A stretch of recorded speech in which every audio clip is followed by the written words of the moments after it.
Assalamualaikum dan selamat sejahtera. Pernah anda terfikir kenapa sesetengah orang yang boleh menderma darah kepada sesiapa, manakala yang lain hanya boleh menerima daripada jenis tertentu sahaja? Atau kenapa kumpulan darah sangat penting dalam pemindahan darah, kehamilan dan juga penyelidikan forensik?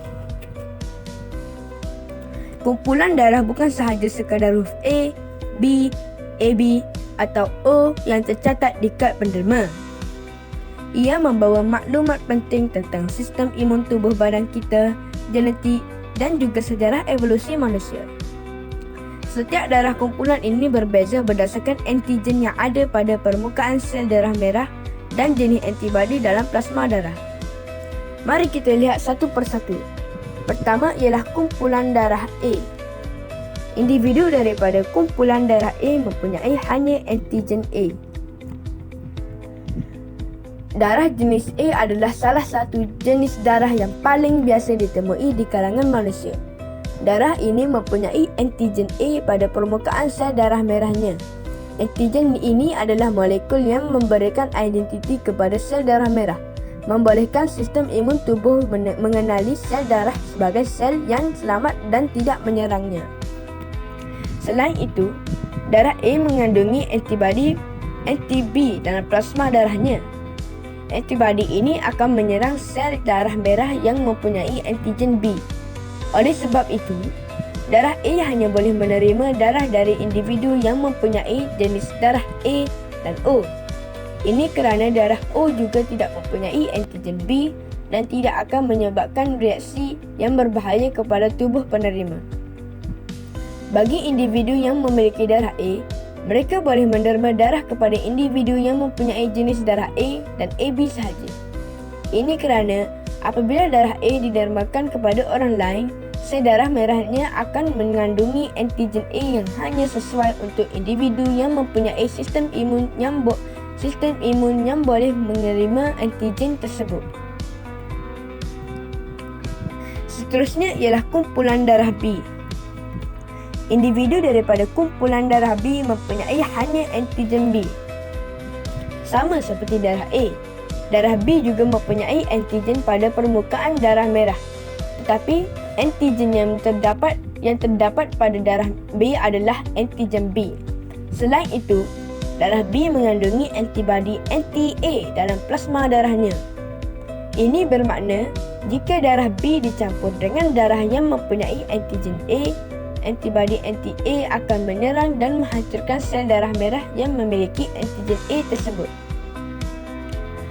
Darah B hanya boleh menerima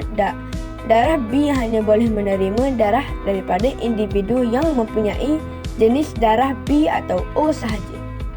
Darah O adalah jenis darah yang sesuai untuk menerima kerana ia tidak mempunyai antigen A atau B, menjadikannya tidak bertentangan dengan antibadi dalam darah B. Sebagai penderma, individu dengan darah B boleh menderma darah kepada orang yang mempunyai jenis darah B dan AB sahaja.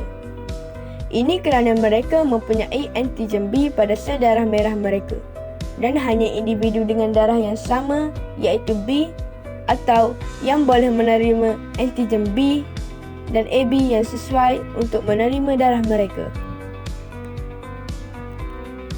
Selepas itu diikuti oleh kumpulan darah AB. Individu daripada kumpulan darah AB mempunyai antigen A dan antigen B. Darah AB adalah jenis darah yang dianggap paling istimewa dan jarang. Darah AB mempunyai antigen A dan antigen B pada permukaan sel darah merahnya. Oleh itu, individu yang mempunyai darah AB boleh menerima darah daripada semua jenis darah lain, iaitu A, B, AB dan O. Ini kerana mereka tidak mempunyai antibadi anti-A atau anti-B dalam plasma darah mereka, yang bermakna tubuh mereka tidak akan menolak sel darah merah yang mempunyai antigen A atau antigen B. Oleh kerana sifat penerimaan darah yang sangat fleksibel ini, darah AB dikenali sebagai penerima universal. Mereka boleh menerima darah daripada mana-mana jenis darah tanpa menyebabkan reaksi imun. Namun, Kerana darah AB mempunyai kedua-dua antigen A dan B, mereka hanya boleh menderma darah kepada individu dengan jenis darah AB sahaja. Jika darah AB didermakan kepada orang yang mempunyai darah AB atau O, sistem imun orang itu akan menyerah sel darah merah yang tidak dikenali. Akhir sekali ialah kumpulan darah O. Individu daripada kumpulan darah O tidak mempunyai antigen A atau antigen B.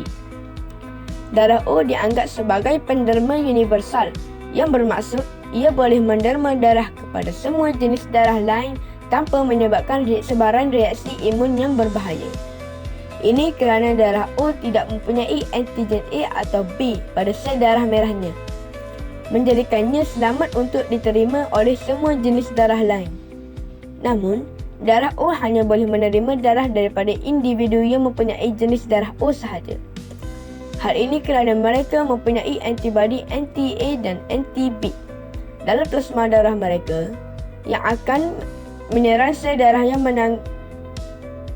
Hal ini kerana mereka mempunyai antibodi anti-A dan anti-B dalam plasma darah mereka yang akan menyerang sel darah yang mengandungi antigen A atau B.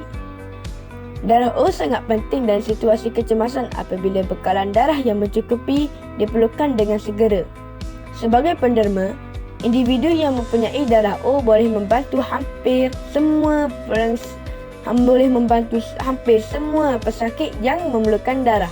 Oleh itu, golongan ini sangat dihargai dalam program menderma darah.